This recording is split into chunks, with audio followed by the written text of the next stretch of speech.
Hi, welcome back to Stock Talk. This is Joe Rabil with Rabil Stock Research. So I've been providing stock research and consulting for the past 32 years to institutional money managers. What I like to do on this show, I get a lot of requests for individual symbols, both indices as well as individual stocks. And the bulk of the show is going through those and doing a deep analysis on those stocks in multiple time frames. But I will start the show with a lesson.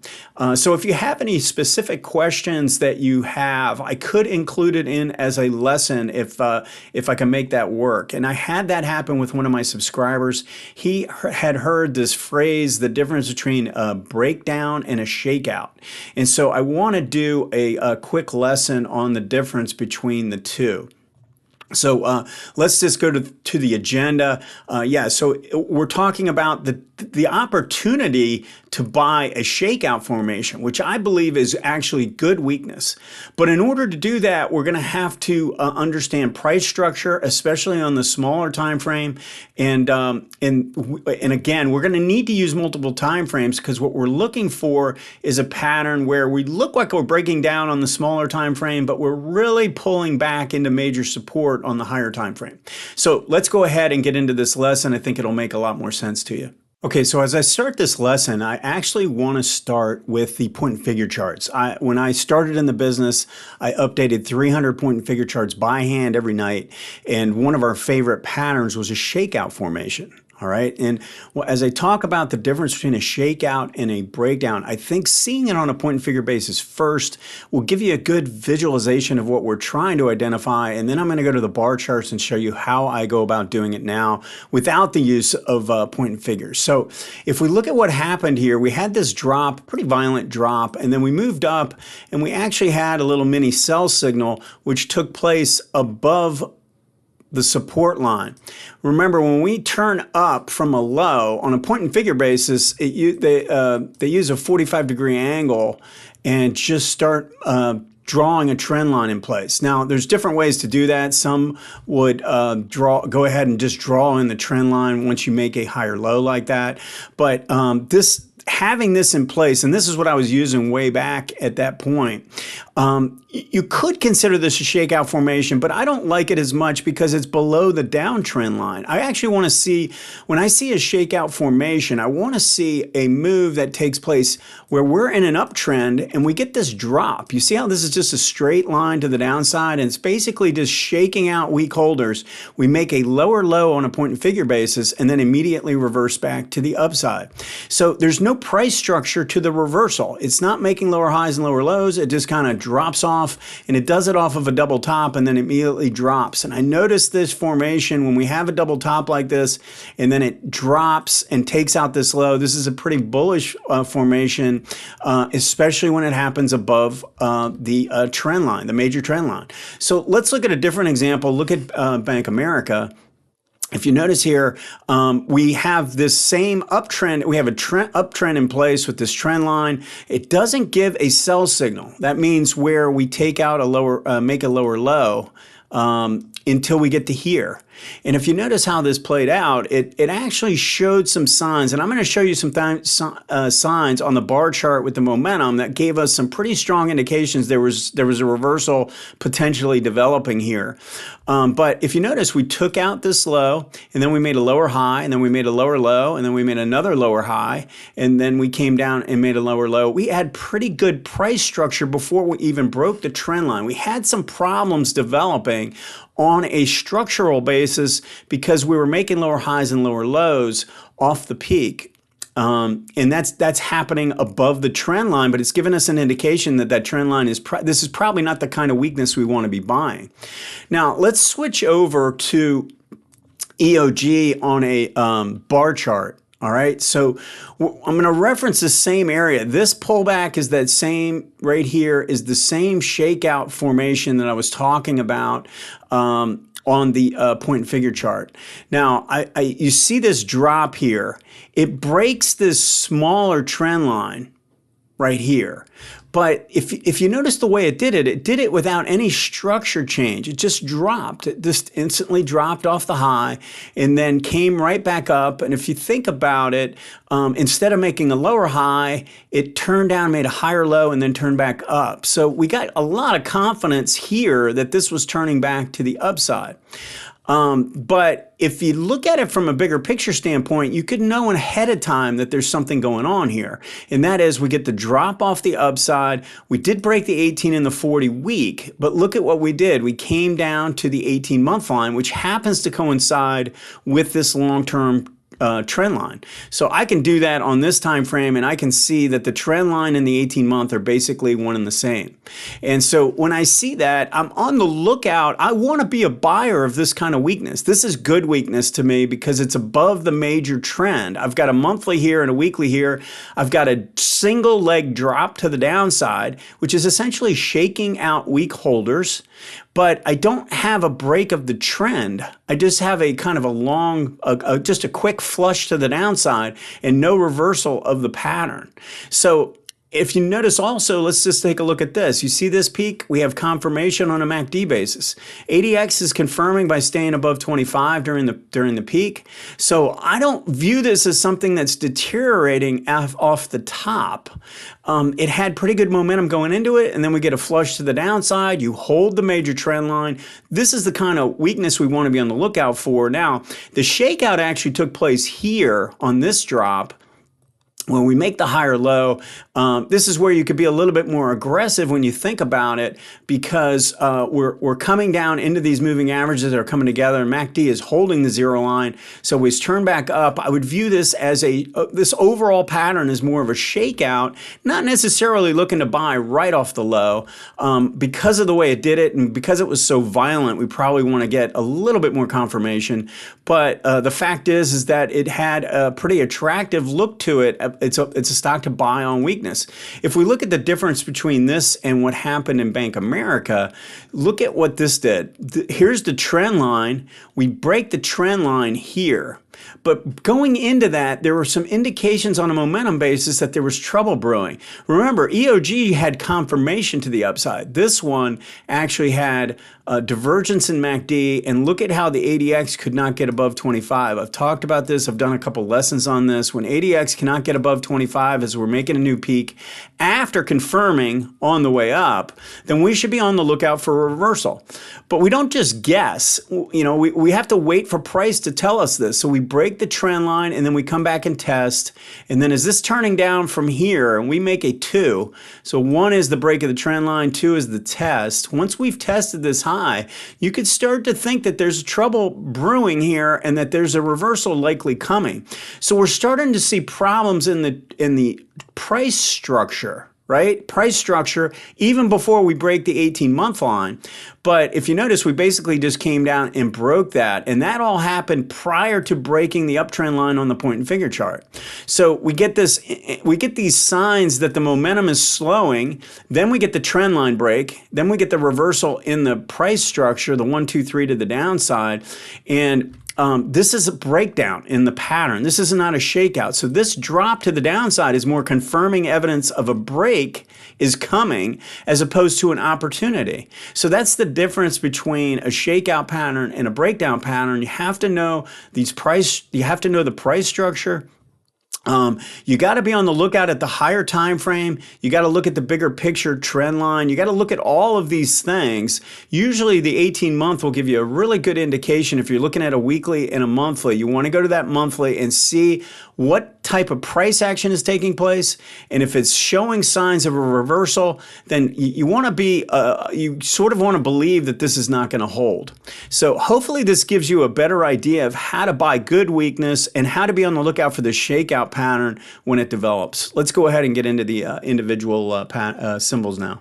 So if you're enjoying this video, please hit the like button and also subscribe so you can get updates. And just briefly, my services can be found at rabilstockresearch.com. The individual package is there, but also the trading school. I'm referring to it as a trading school because there's 2 different courses now. I just released the swing trading course, and I've already gotten some really good feedback of guys that went through it.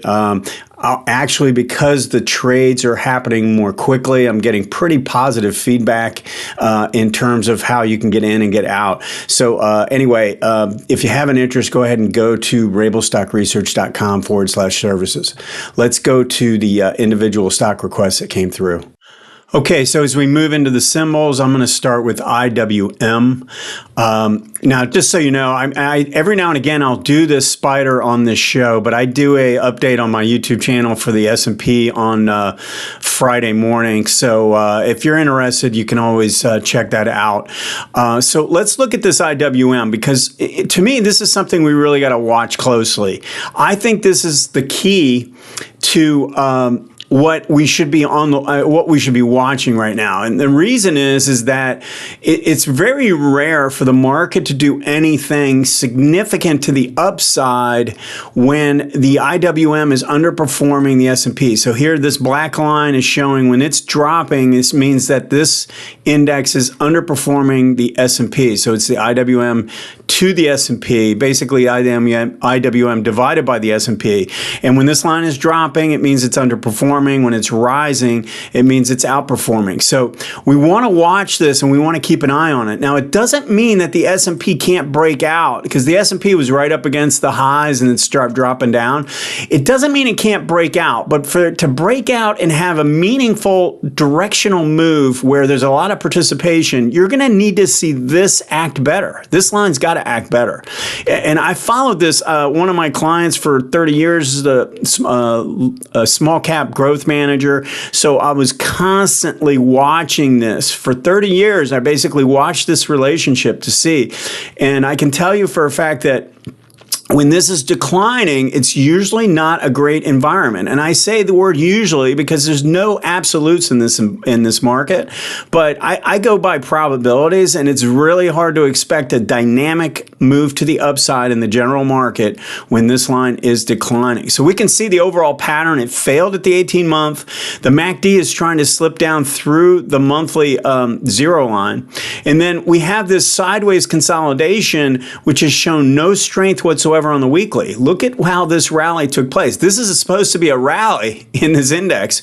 We had a big decline phase, and instead of rallying, it basically just went sideways. And look at how the ADX couldn't even get anywhere near to above 25. MACD just barely got above the zero line and now has reversed back down again. So this isn't the type of price action we really want to see. Now, does this mean this is going to go a whole nother leg to the downside and get creamed? I mean, it's possible that's the case, but I'm just looking at this as a barometer to how much participation do we have? Are we going to have a move to the upside that's dynamic? And if we do, this chart's got to look better. All right. So we just want to keep an eye on the 18-month line. If we can get a close above the 18-month in the IWM, I think that would be a really good sign for the general market. We do have a significant amount of support underneath here. So is this going to get crushed? I mean, it's possible based on the position that it's in. It's not pretty. This is not pretty, but I'm sort of leaning towards this moving down and being more of a test of support rather than a massive decline phase. All right. I did get some questions on gold and the gold miner. So I'm going to run through these.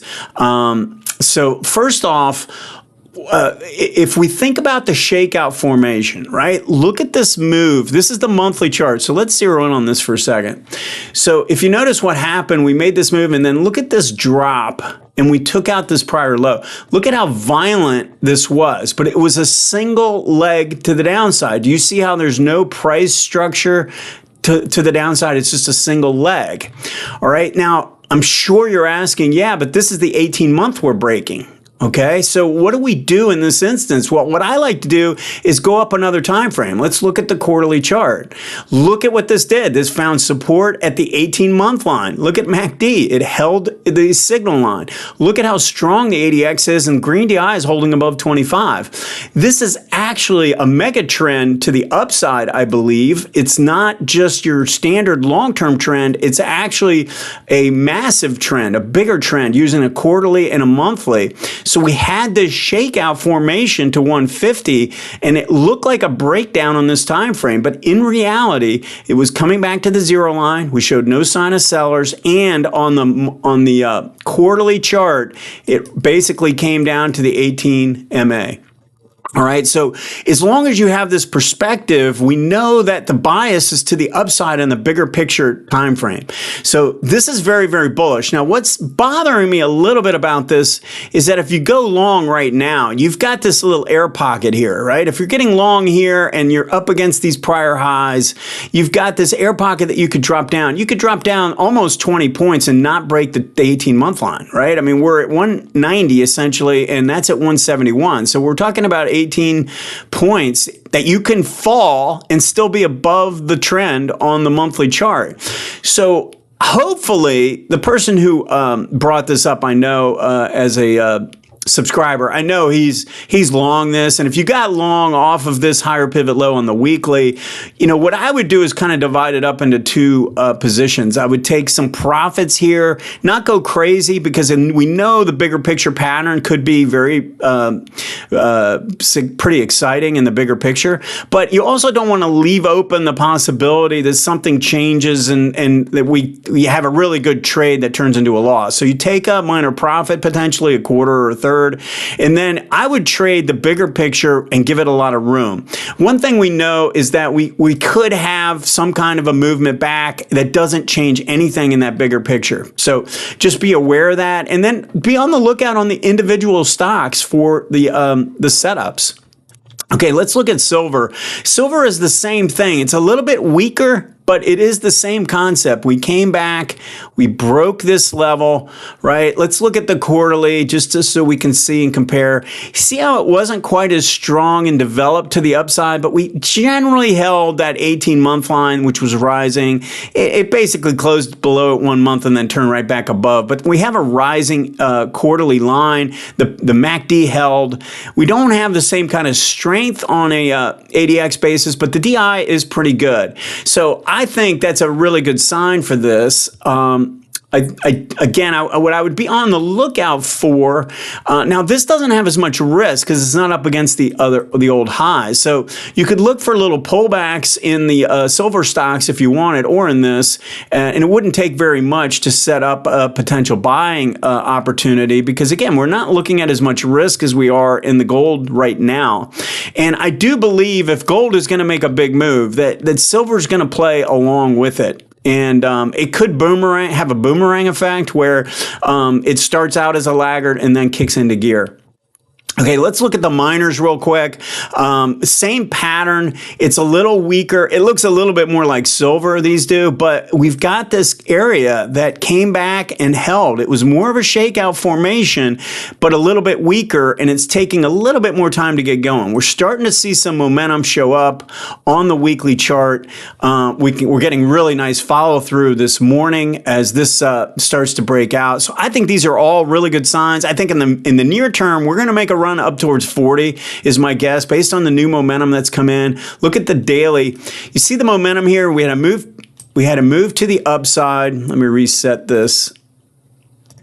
We had a move to the upside and a pullback, but look at what the ADX did. It made a huge move to the upside and held the 25 area on the pullback. So that's usually a really good sign when we get that. And obviously, we're getting some follow through today based on Fed comments, I guess. All right, let's look at the junior guys. So these are kind of what typically will happen is you'll start with the GDX, which are the bigger cap guys, and then the juniors will kick in later. So that's what this looks like. It's lagging a little bit. But in the long run, if we're making a serious move that let's say is going to last a year or two, these will probably be the best performers. Even though they get started last, they do a little boomerang and they'll take over in terms of performance. We don't have the confirmation yet, so people aren't quite committed to this area at this point. But I would go through and comb through the stocks in the juniors, see if there's anything that's standing out. There's definitely a few in there. Okay, let's look at Nike. Nike, so there's a couple things going on. It's rallying up to the 18-month line. It's trying. I kind of like the way this has been playing. A little bit of momentum showing up on the MACD on the weekly, but not enough on the ADX basis. But here's what's bugging me now. Look at what this is doing. Do you see how, this is from my course, do you see how the 4 and the 18 are basically parallel? We're not bouncing off this line. We're walking along it. It almost looks like water building on a dam right now, and that we might have to come back and test support again. So I wouldn't be in a big rush. The MACD is showing that it looks tired. And again, this is kind of troubling that the ADX, based on this move off the low, the ADX did not get anything really going, green DI or anything like that. Okay, PGR is a violent drop. Violent drop. Is this a shakeout? I mean, it could be, but I'm going to need more evidence of a reversal here. We just have a one leg to the downside. We have a leg down, a pause, and then another leg. But in reality, this is just one single leg on the weekly. And you can see that on this chart. Do you see this drop? It's just a single leg, one zig to the down, a zag to the downside. This is what's bugging me, is the relative performance for drop. Now, we're coming into major support here in the low 120s. We have to see what kind of reaction we get. But right now, I don't know. I think it would be very aggressive to be a buyer here. Let's see if this can survive this 124 zone. Royal Bank of Canada. So this stock is holding up incredibly well versus most of the banks. All right. But you have to go look at the KRE. It is under a significant amount of pressure. We have another bank on the West Coast that's in trouble here and getting hit really hard this morning. So there's no reason. So we want to look for when the worst stocks look like they're bottoming. Then we go and look for the stronger ones. You don't look for the stronger ones until we look like we've made a low. We don't have that yet, I don't think. There's no sign of buying whatsoever. The KRE dropped and then it just went sideways. I talked about this about a month ago. There's no real buying strength in this area yet. So don't be a hero. You don't need to dive in. There's no hurry. We're going to have plenty of time. You don't need to buy right off the low. Let these settle. Let them find. It's a falling knife situation right now. Let it hit the ground. And once it hits the ground, then you can start to look at the stronger ones. Okay, ENPH. So this was the strongest of the solar stocks for a really long time here. This was holding up like a champ, but then earnings came out, something happened, but look at this divergence at the peak. Look at this lack of momentum here, and we turned and got a reversal, and now we're continuing to the downside. So there's a big difference between just coming down one leg and then rallying up and making a lower low. Look at what the MACD has done in that time. This is violent. We're finally getting red DI going to the downside. Now, we do have a significant amount of support here right around this 150 area. I think that's where this is headed. Yeah, I mean, if you're a trader and you're interested in maybe playing a little reversion trade, you know, possibly you could do that if you got that skill set. But this is really violent selling. I would not be in any big hurry. If I'm looking to do this on a bigger picture pattern, you don't need to be in a rush. Okay, Airbnb. So I think, you know, this is trying to hold the 18-week. We had good momentum on the ADX on the move to the upside. We've pulled back to the 18-week, which is now above the 40. Both lines are rising. We've got some things that are intriguing me on the weekly chart. The biggest problem we've got, and the reason why we've got to be a little bit more careful with this and look for a little bit more confirmation, is we have a declining 18-month line. And look at what this has been doing. Tried to get through, didn't quite make it this time. But this is a really key level here right around 125, and I'd like to see that penetrated and then look for the next pullback personally. Now, I know I have talked to subscribers about this that asked this question, and this would qualify if you take the trend line break, which took place here in a minor way, came back and made a higher low, and then it just barely got through. So we just got barely through the trend line here, just barely through the trend line, and then just barely through the 3. Is it a 1, 2, 3? I mean, I guess so, but I want to see a little bit more convincing evidence in some way, shape, or form. Now we're getting this higher low. If we can hold the 18-week and get a higher pivot low to form here, then I might be, especially with a pinch developing, I might be a little bit more convinced. Now, why am I saying all this? And it's the reason is that green DI has not taken out a red peak. You see how they keep flipping back and forth? We need this to hold and make a higher high. If we get that, then I think I'd be a lot more excited about this, but I would keep this on the watch list right now. It does look interesting from that standpoint. Now, VRRM. Now, this is a pullback on the weekly and something I highlighted. Now, what's the problem with this one? I think this is really important. So we had the move to the upside that was nice. The consolidation has been, pretty good. But because there was overrun on the MACD, on the 0 line, when I see that, I'm tending not to just take the first move to the upside or a trend line break. I want to see this move up and then make a higher low. This isn't doing that. It didn't hold the 18-week. So now what do I need? So this came all the way down here. Now I basically need to come back up through these highs here. We have a low ADX condition. I'm waiting for a breakout. I do not want to buy this below this peak, these 3 peaks here. I want it to get back above those. And if that can happen while holding the 18-week, then I think I have something that's a little bit more intriguing to me. So don't rush this. Now, there's a couple things that are a problem with this trade. Even though this was a nice orderly pullback, you see how it broke out and re-entered the breakout area? So when I see that, it doesn't mean that I'm not going to do it, but I'm looking for more confirmation on this time frame. And now we have to get back up through that low 17 area. Okay, well, we've run out of time. Thanks for watching. My contact information is listed. Also, if you have a stock request, send it to stocktalk@stockcharts.com. Have a great week, and we'll see you next time.